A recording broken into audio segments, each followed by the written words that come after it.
बुरी आत्माएं किन लोगों को तलाशती हैं और भूत प्रेत बाधा से कैसे बचा जा सकता है, जानिए प्रेतात्मा से जुड़े यह रहस्य।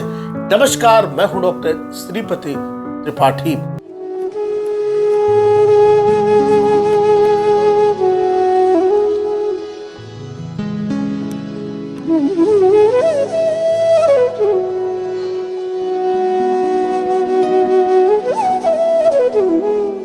आम जीवन में अक्सर हम भूत प्रेत और आत्माओं के बारे में बात करते हैं। कुछ लोग इन बुरी शक्तियों के अस्तित्व को मानते हैं तो कुछ लोग इन बातों पर यकीन नहीं करते हैं। लेकिन धर्म शास्त्रों में बुरी आत्माओं, प्रेत आदि का उल्लेख मिलता है। साथ ही शास्त्रों और पौराणिक कहानियों में बुरी शक्तियों से जुड़ी और भी बातों का उल्लेख मिलता है, जैसे बुरी शक्तियां किन लोगों पर हावी होती है और किन्हें अपना शिकार बनाती है।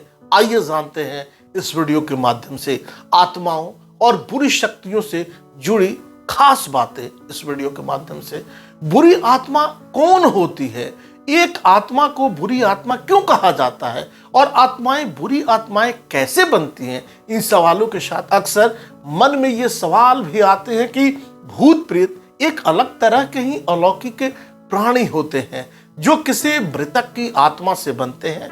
ऐसा माना जाता है कि जिससे किसी की मृत्यु से पहले कोई इच्छा पूर्ण नहीं हो पाती और वो पुनर्जन्म के लिए स्वर्ग या नरक नहीं जाता बल्कि धरती पर ही भटकता रहता है। आत्माएं कब भटकती हैं?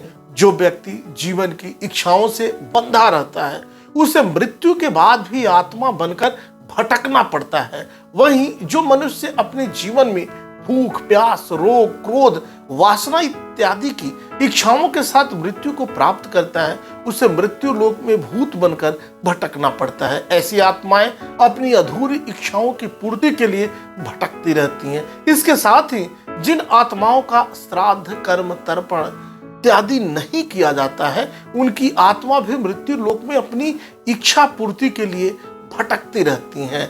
आत्माएं कितनी तरह की होती हैं, वास्तव में मृत प्रेत होते हैं या नहीं, इस विषय पर जानने से पहले यह जान लेना चाहिए कि आत्माएं कितने प्रकार की होती हैं। शास्त्रों में यह भी बताया गया है कि 3 प्रकार की आत्माएं होती हैं, एक जीवात्मा, दूसरा प्रेत आत्मा और अंतिम सूक्ष्मात्मा जो हमारे शरीर में वास करती है, वह जीवात्मा कहलाती है। लेकिन जब जीवात्मा में वासना या कामनाएं निवास करती हैं तो उसे प्रेतात्मा कहते हैं। वहीं ये आत्माएं सूक्ष्मतम शरीर में वास करती हैं तो उसे सूक्ष्मात्मा कहा जाता है।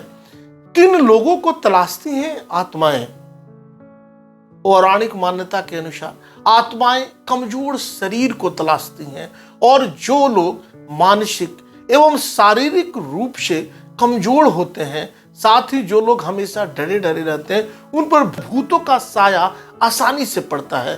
ज्योतिष शास्त्र में इस संदर्भ में बताया गया है कि जब राहु लग्न भाव में हो या कुंडली में के अष्टम भाव में होता है और उस पर अन्य क्रूर ग्रहों की दृष्टि होती है तो जातक पर इसका प्रभाव ज्यादा पड़ता है और नकारात्मक शक्तियां उस पर हावी होने लगती हैं। आत्माओं या बुरी शक्तियों से दूर रहने के लिए हमें क्या करना चाहिए? सबसे पहले तो बुरी शक्तियों से दूर रहने के लिए हमेशा भगवान को याद रखें और उनका ध्यान करें। भगवान को हमेशा मन में रखने से हम सकारात्मक ऊर्जा से भरे रहते हैं। वहीं हमें हमेशा अपने कर्म भी ठीक रखने चाहिए। जब आप अपने कर्म सही रखते हैं तो इसका असर भी सकारात्मक ऊर्जा के रूप में आप पर पड़ता है। हर तरह के संकट, भय से दूर रहने के लिए हमेशा हनुमान जी का ध्यान करें। हनुमान जी अपने भक्तों को हमेशा बुरी शक्तियों से बचाते हैं। अभी तक आपने इस चैनल को सब्सक्राइब नहीं किया है तो सब्सक्राइब करें, शेयर करें और ज्यादा से ज्यादा कमेंट्स करें। नमस्कार, जय श्री कृष्ण, वंदे मातरम।